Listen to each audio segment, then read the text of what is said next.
Halo, kali ini kita akan berbicara masalah sejarah komputer. Di sini yang pertama itu ada Jack Kilby yang bekerja pada NI, National Instrument. Itu mencoba mengkoneksikan atau menggabungkan beberapa komponen pada suatu blok. Nah, pada 1959 dia dapat membuat sebuah IC yang terbuat dari semikonduktor. Nah, tetapi masih mempunyai beberapa kelemahan. Nah, setelah beberapa waktu, itu Robert Noisy yang bekerja pada Fairchild Semiconductor Corporation itu membuat sesuatu yang sama, IC. Nah, tetapi ya masih juga ada beberapa kelemahannya. Nah, kalau kelemahan itu tidak disebutkan dalam sejarah karena kelemahan itu kan merupakan suatu rahasia dari perusahaan. Nah, yang berikutnya adalah first processor itu yang diintroduce atau dikenalkan oleh Intel pada tahun 1971, itu namanya C4004. Nah, 404 ini adalah LSI atau Large Scale Integration. Ya, itu mempunyai 46 instruksi dengan 4 bit load. Jadi kalau mengisi itu hanya dengan 4 bit. Kalau sekarang kan sudah bisa 64 bit toh. Ada yang 86 malahan. Nah, itu ya. Dulu masih 4 pada tahun 1971. Yang berikutnya 404 itu didevelop ya menjadi 48 instruksi. Nah, tadi sebelumnya itu kan cuma 46 instruksi, ya nambah 2 lah lumayan.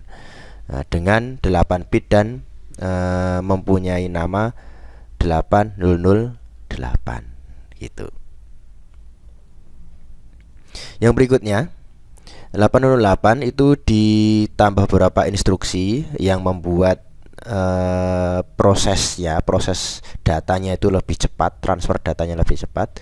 Kemudian ini dikenal atau dinamai dengan C8080A ya.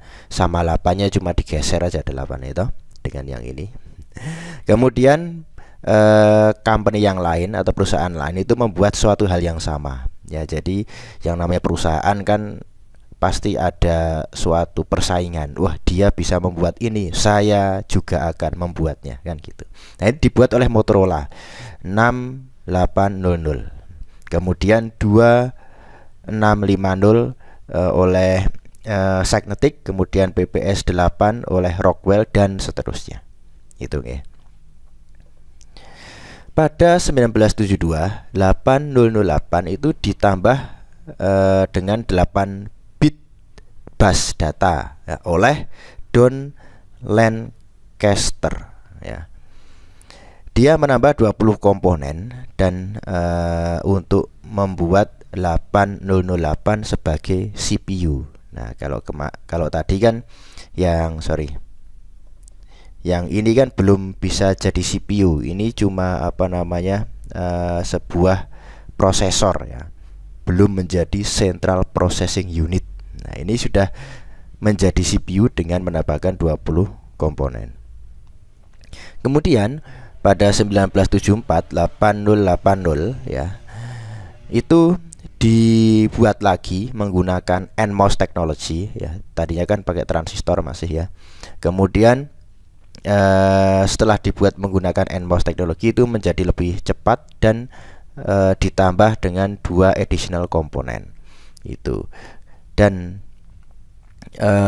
dengan penambahan ini atau modifikasi ini, nah itu menjadi komputer pertama, the first computer core.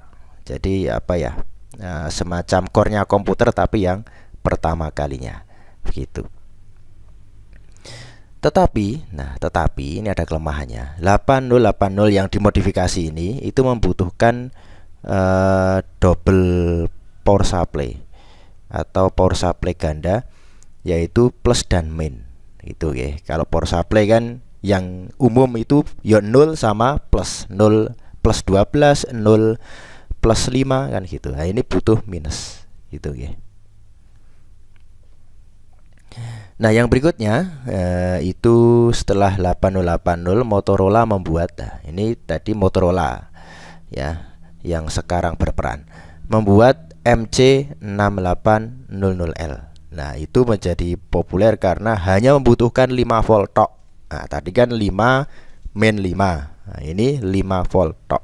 Nah, jadi cadu dayanya tunggal. Itu.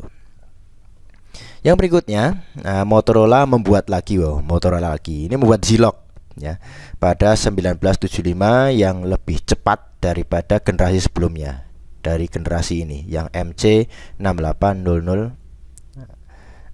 Nah, ini lebih cepat yang Zilog.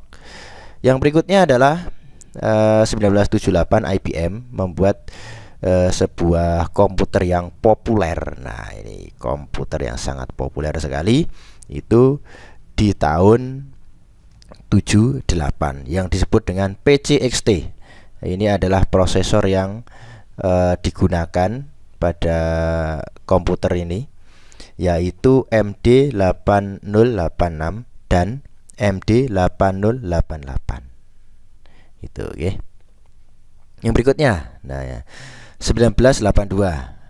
Intel, sekarang Intel membuat 80286.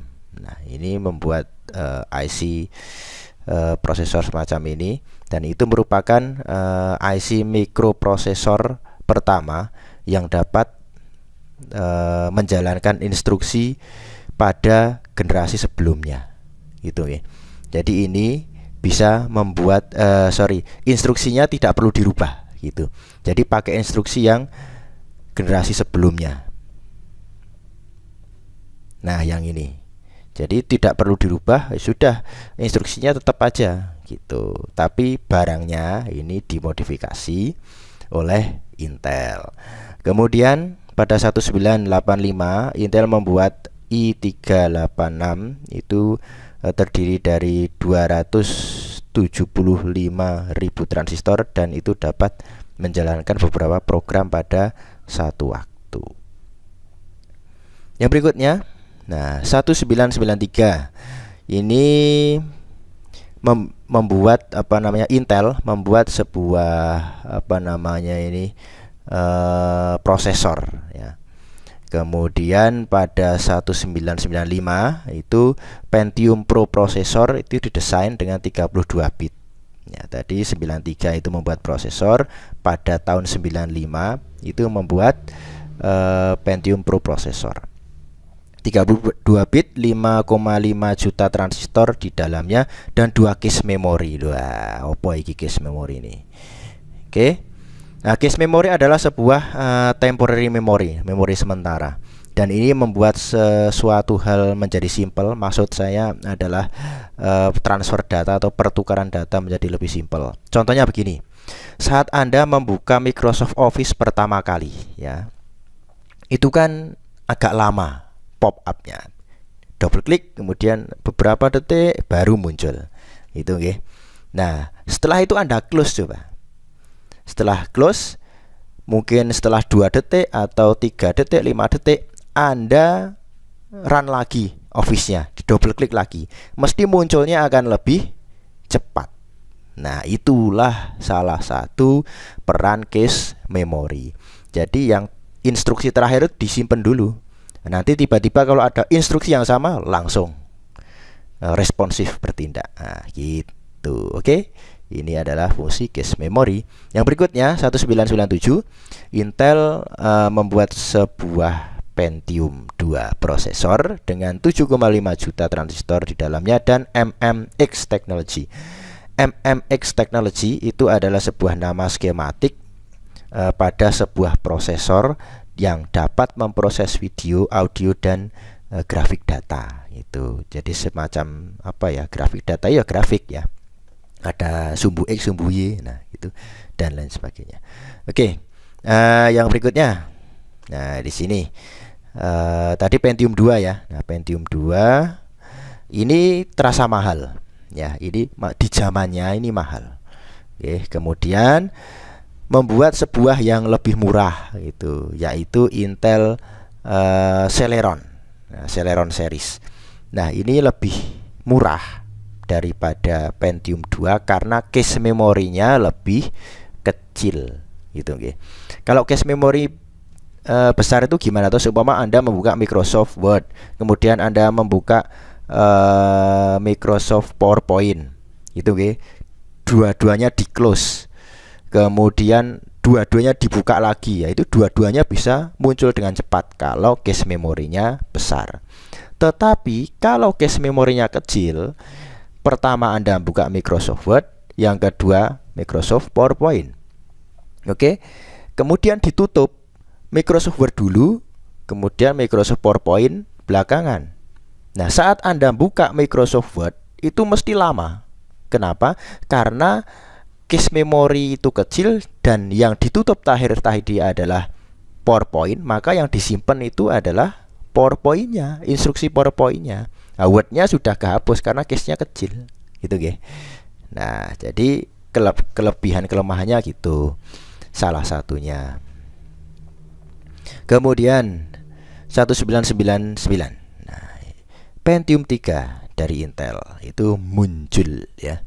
Itu ditambah dengan 70 instruksi baru, kemudian ini dapat digunakan untuk internet streaming dengan 9,5 transistor dan dibuat dengan 0,5 microteknologi.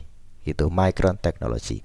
Kalau sekarang tuh, kalau terakhir ya, dulu waktu saya masih sekolah itu tahun 2016, itu terakhir itu 4,5 nano ya, 2016.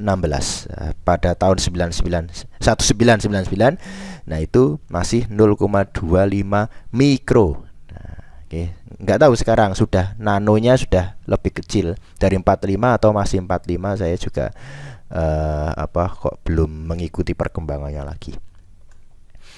Baik, kemudian, nah di sini ada pada tahun 2000 ada Intel Pentium 4. Ya, Intel Pentium 4 dibuat, kemudian ini dapat mencapai 3,06 GHz ya frekuensinya. Maksudnya frekuensi itu gimana ya? Saling tukar datanya itu pada 1 detik itu bisa sekitar 3,06 giga.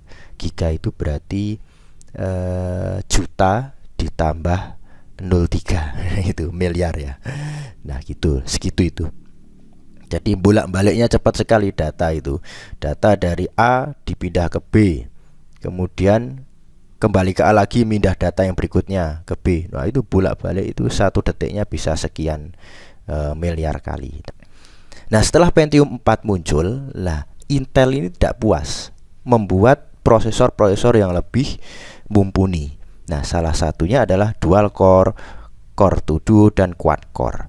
Nah dual ini munculnya tidak selang lama, jadi mungkin sekitar 3 tahunan, sekitar dari 2000 berapa ya, 2005 sampai dengan 2008.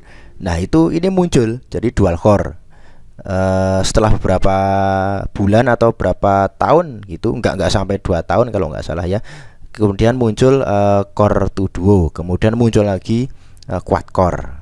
Setelah selang beberapa tahun muncul i3, kemudian i5, i7. Nah sekarang ini yang paling baru i9 ya kan.